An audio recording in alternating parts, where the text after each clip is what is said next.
Olá, boa tarde. O movimento Shalom tem uma história de 50 anos que vai ser assinalada em Portugal a partir do próximo fim de semana e que estará em destaque neste programa daqui a pouco, quando falarmos com o padre Jorge Benfica, nosso convidado para apresentar os objetivos deste movimento e as iniciativas que assinalam meio século de existência.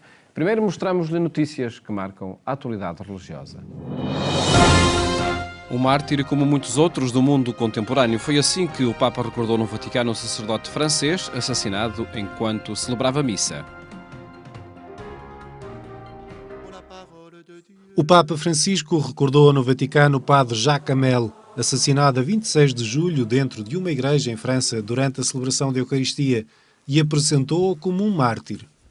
Padre Jacques Hamel è stato sgozzato nella croce, proprio mentre celebrava il sacrificio della croce di Cristo. Uomo buono, mite, di fratellanza, che sempre cercava di fare la pace, è stato assassinato come se fosse un criminale. Questo è il filo satanico della persecuzione. O sacerdote octogenário foi morto por fundamentalistas islâmicos que tomaram reféns na igreja de Saint-Étienne de Rouvray, próximo de Rouen, no norte de França, antes de serem abatidos pelas forças policiais. Francisco denunciou a crueldade da perseguição contra cristãos em todo o mundo. E quanto piacerebbe che tutte le confessioni religiose dicessero uccidere in nome di Dio è satanico. O Papa concluiu com votos de que o exemplo de coragem do padre Jacques Hamel ajude todos a procurar construir a fraternidade sem medo dos outros.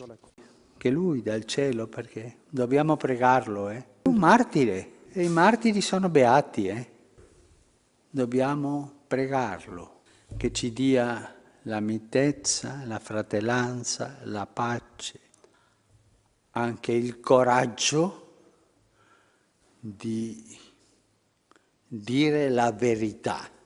Uccidere in nome di Dio è satanico.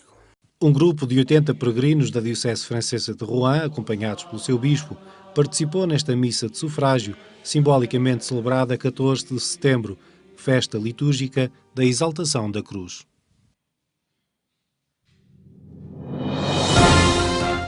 O Presidente da República diz que as instituições sociais da Igreja Católica em Portugal foram determinantes para que a crise fosse menos penosa para muitos portugueses. Foi em Fátima, onde se iniciava a Semana Social e onde a abertura dos trabalhos previa a presença do Presidente da República. Alterações na agenda de Marcelo transformaram a sua participação numa mensagem gravada apresentada a quem estava. Marcelo destacou a importância da doutrina social da Igreja na estrutura da nossa Constituição e na vida do país, sublinhando a preocupação social que marca o trabalho da Igreja, particularmente neste momento em que se fala de saída da crise. E se durante a crise foi muito importante esse empenhamento social, essa preocupação social nos mais diversos domínios, seria ilusório pensar que a preocupação se esbate na fase de saída da crise.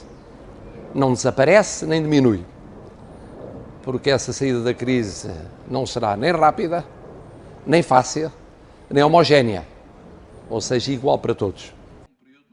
Nesta mensagem, o Presidente da República sublinhou os desafios da educação, da saúde ou da solidariedade social que reclamam a sensibilidade da doutrina social da Igreja neste tempo mais difícil. Mas Marcelo destacou as instituições da Igreja que estão no terreno.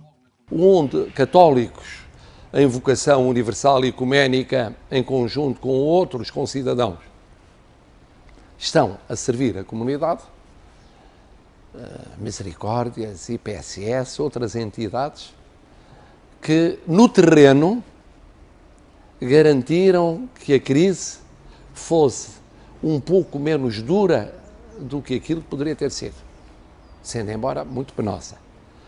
E que estão a garantir, irão garantir que a saída da crise possa ser também menos penosa para, eu ia dizer milhões de portugueses, mas certamente para larguíssimas centenas de milhares de portugueses que estão em situações de risco de pobreza, a juntar àquele núcleo duro de cerca de 2 milhões de portugueses considerados mesmo em situação de pobreza. O 30º Encontro Nacional da Pastoral Social teve desta vez por tema a Laudato Si, no ano da misericórdia. Se a dignidade humana perde a sua centralidade no mundo, tudo se desequilibra. A reflexão passou pela Semana Social, que hoje chega ao fim em Fátima. A 30ª edição da Semana Social escolheu a encíclica do Papa Francisco, Laudato Si, e no ano dedicado à misericórdia quis refletir sobre a centralidade do homem no desafio ambiental. Nesse sentido, a doutrina social da Igreja e a sua ação social devem ter em conta este desafio. A ecologia não pode ser uma linha na doutrina social da Igreja, mas tem que ser um capítulo fundamental.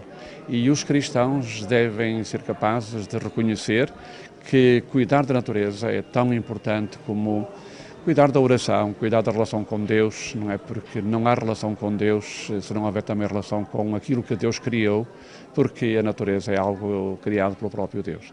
Daí a importância desta semana, que traz à consideração dos participantes um tema fundamental para o futuro, não apenas de Portugal, mas para o futuro da humanidade.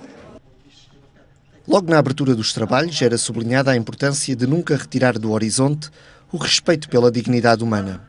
Essa atitude é o melhor favor que podemos fazer à humanidade e ao meio ambiente. Quando nós falamos em ecologia, numa casa bem pensada, bem arrumada, é exatamente porque é habitada e é em função daqueles que a habitam, que somos todos nós os seres humanos nesta grande casa do mundo. E quando nós perdemos esta centralidade do ser humano e da sua dignidade, depois tudo o resto se desequilibra e transforma-se num conjunto de expedientes para resolver uma ou outra situação mais clamorosa, mas que não resolve o problema de fundo. Estes dias de reflexão são para partilhar ideias e estimular o setor da ação social da Igreja Católica, onde a dimensão da caridade não pode ficar para segundo plano. Há os conselhos diocesanos, há os conselhos de pastoral paroquial, que muitas vezes discutem efetivamente os programas de ação das próprias paróquias, onde quase sempre a caridade fica para segundo plano. Fazendo uma análise muitas vezes dos planos pastorais diocesanos, a caridade não tem o relevo que muitas vezes se dá às outras duas dimensões. E sem haver esta complementaridade e naquilo que agora nos está a ser favorável, que é termos a conduzir a Igreja um pastor que não só diz por palavras simples, mas bastante profundas, mas também age, também concretiza, nós temos agora este crédito a nosso favor, e é preciso aproveitá-lo. O presidente da Cáritas sublinha o desafio que cabe à Igreja em se assumir como espaço de aproximação e encontro. Eu gostava de ver a Igreja a ser o espaço de encontro daquilo que o Papa chama agora as periferias existenciais, que nós temos a tendência de julgar que são só os pobres, que são só os marginalizados, mas também são aqueles homens cultos, homens da economia, homens do capital, pode ser diferente da economia, tantos sectores da nossa sociedade, que a Igreja poderia ser o espaço de encontro, sem qualquer preconceito de ambas as partes. Para não haver preconceito de ambas as partes, também não pode haver um prejuízo que muitas vezes fazem sobre as pessoas, aquilo que elas são, aquilo que elas representam, muitas vezes porque ligadas a determinadas instituições.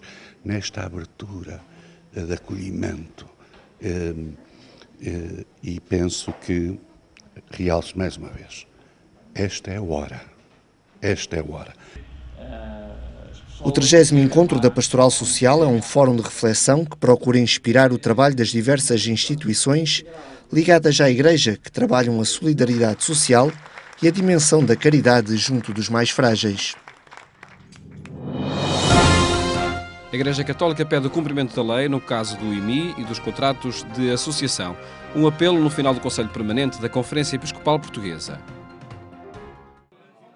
No final deste Conselho Permanente e em matéria fiscal, o secretário da Conferência Episcopal Portuguesa voltou a sublinhar o pronunciamento de Dom Manuel Clemente e o comunicado dos ecónomos e vigários gerais que se reuniram em Fátima no mês de agosto. Também eu próprio, em nome da Conferência, já tinha expresso essa afirmação, essas observações, para que se respeite simplesmente a lei, neste caso a concordata entre a Santa Sé e a Igreja Católica, e depois também a conhecida circular 2005 da Direção-Geral de Impostos, onde esses assuntos são tratados. Portanto, é só repetir e reiterar aquilo que já foi dito.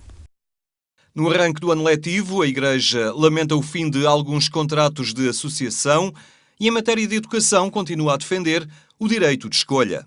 Espera-se e deseja-se que o ano letivo se inicie, já se iniciou de maneira normal. Claro que há consequências de tudo isso, e consequências graves, como sabeis, houve despedimentos de pessoas, houve fortes indemnizações em várias situações, mas não tenho aqui os dados concretos, mas sabeis disso claramente.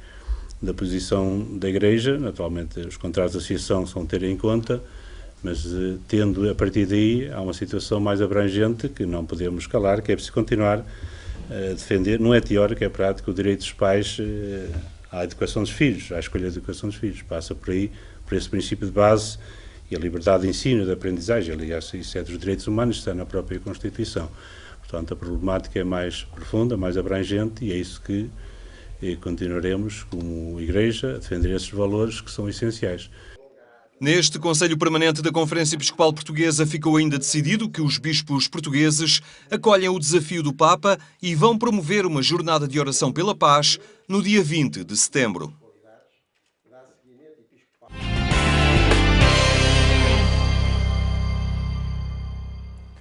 Em agência.eclesia.pt, contra estas e outras notícias que atualizamos permanentemente. Destacamos agora os 50 anos de história do movimento Shalom. Conversa com o padre Jorge Batista, hoje convidado do programa Eclésia. Boa tarde. Muito boa tarde. Obrigado por estar neste programa. Pedi-lhe, antes de mais, que identificasse as marcas deste movimento. Que objetivos tem e a quem se dirige? O movimento Shalom, ele nasce de uma necessidade dos jovens, na verdade, de questionamentos dos jovens sobre a sua vida e também a vivência em igreja. O movimento nasce em Angola, no ano de 67, e através do padre Luiz Carlos, na época seminarista, e ele, ao escutar os anseios dos jovens, os seus questionamentos, criou assim um processo, encontros para dar respostas a esses questionamentos. E no ambiente favorável que surge o Vaticano II nesse período, e que dá assim um ambiente de esperança muito grande em termos de igreja, também em termos do mundo, não é?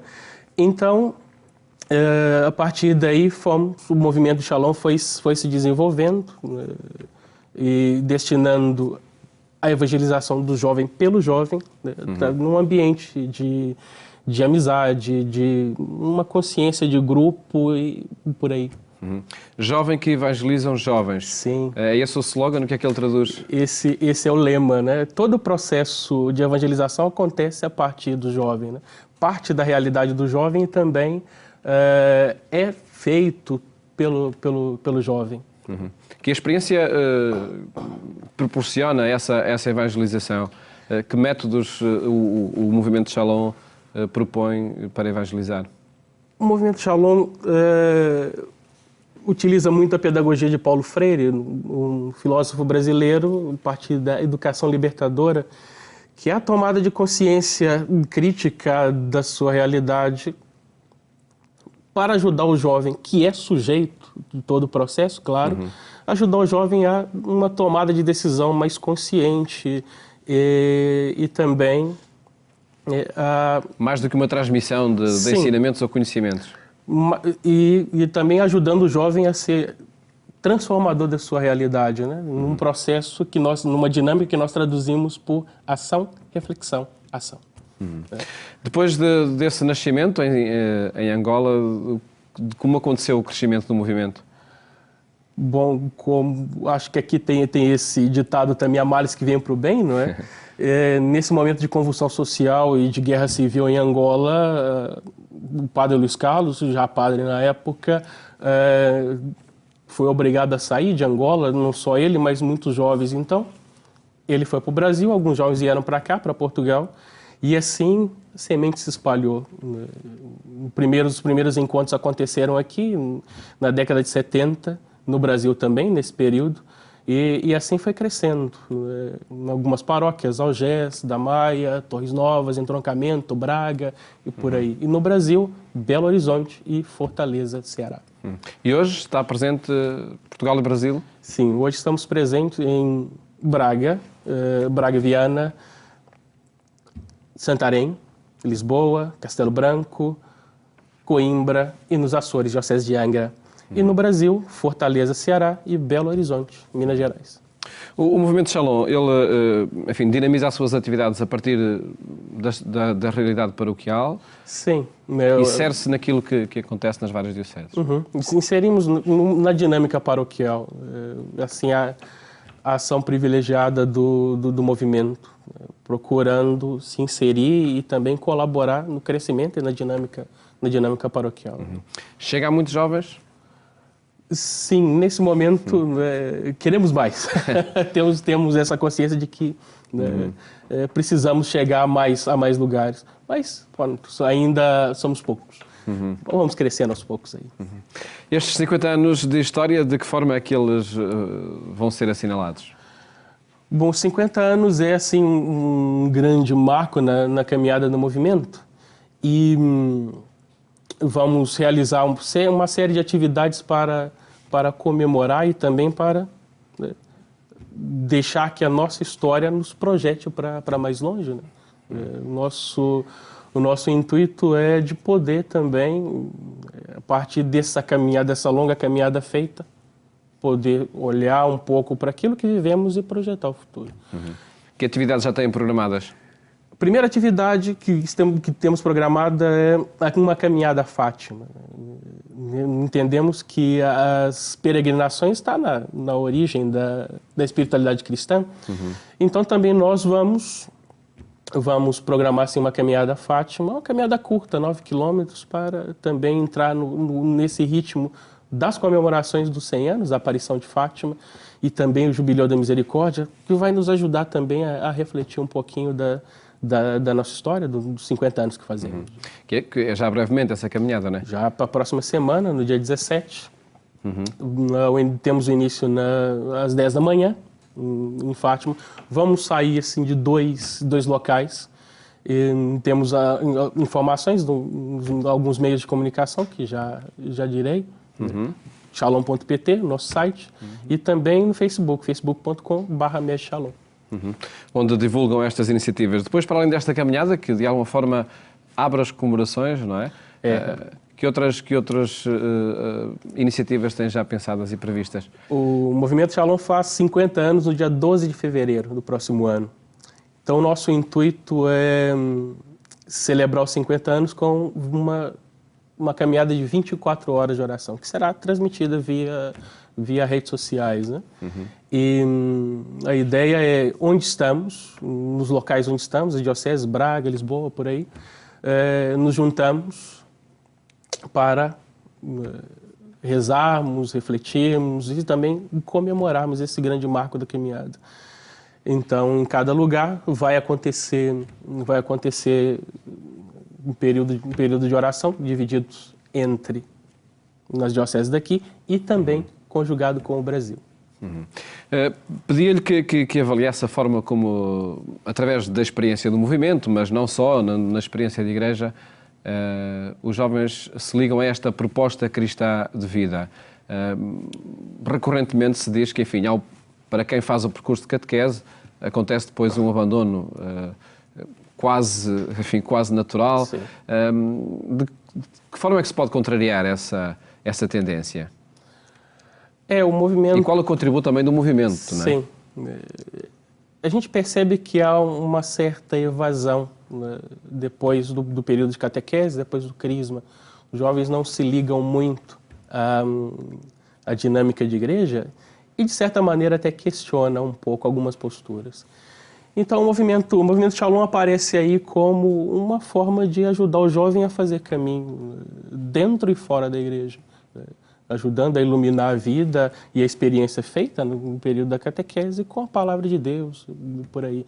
E assim, o movimento ajuda o jovem a permanecer ligado na dinâmica da igreja, né? E a fazer um processo onde possa viver com total liberdade a sua caminhada de jovem. Nós costumamos dizer o estar em igreja sem deixar de ser jovem. Isso é muito importante. Isso traduz o tal protagonismo que se quer dar à experiência pessoal de cada jovem. Sim, sim. Isso faz parte da identidade do movimento. Desde o princípio, nós cultivamos essa identidade que nos é muito querida. E uma identidade e uma metodologia com sucesso, não é? Pela experiência do movimento. Já vamos aí numa caminhada longa de 50 anos. Padre Jorge, felicidades para muitos outros anos de vida e de história do movimento e muito obrigado por ter estado aqui no programa Eclésia a apresentar o movimento e os 50 anos. Agradeço muito o espaço, a oportunidade de poder falar um pouco de nós e também deixar a minha mensagem aos jovens que é sempre bom poder olhar a nossa vida a partir da experiência da vivência da palavra, do projeto de Deus e também da própria vida do jovem que Deus fala aí, Deus fala na vida do jovem e o movimento nessa descoberta ajuda o jovem a descobrir a palavra de Deus na sua própria vida. Uma experiência com 50 anos e que pode contagiar outros jovens. Obrigadíssimo por ter estado neste programa. Nós mais logo fazemos-lhe companhia também na rádio, na Antena 1 pelas 22h45. Votos de boa tarde, até amanhã se Deus quiser.